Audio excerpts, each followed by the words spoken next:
మంచి ఉద్యోగం తెచ్చుకునేదానికి ఉండాలి.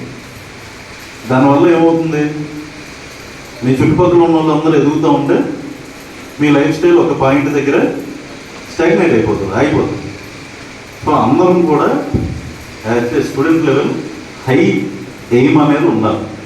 చిన్న చిన్న వాటికి నేను ఇదైతే చాలే, నాకు ఎంతకన్నా ఏమొస్తుంది, అన్నంత పెద్ద పెద్ద మనకి ఎక్కడ వస్తాయి అలా అనుకుంటే ఎవళ్ళం కూడా, మేము ఇక్కడ ఉన్న వాళ్ళం అందరం ఎవళ్ళం కూడా వాళ్ళ ఉద్యోగాల్లో ఉన్నాం, మాకేమొస్తుందిలే అనుకుంటే.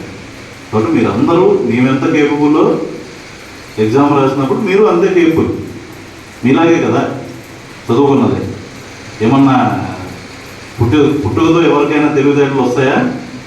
రావు కదా, నేర్చుకుంటామే. ప్రతి ఒక్కళ్ళు ఒక్కొక్క ఫేజ్లో వాళ్ళ తెలివితేటలు పెంచుకుంటూ వెళ్ళొచ్చు. ఫర్ ఎగ్జాంపుల్, నేను ఇంటర్లో ఉన్నప్పుడు చాలా జాలీగా చదువుకున్నాను.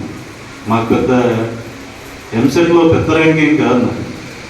Okay, I didn't get a very good rank in EAMCET, but still I completed my graduation with a very good average. ఎందుకు అంటే we had a certain aim, we had a certain thought regarding what kind of life we want. అట్లా ఉన్నప్పుడు ఎక్కడ ఉన్నాయినా ఏ ఫేజ్లో అయినా మార్చుకోవచ్చు అనమాట.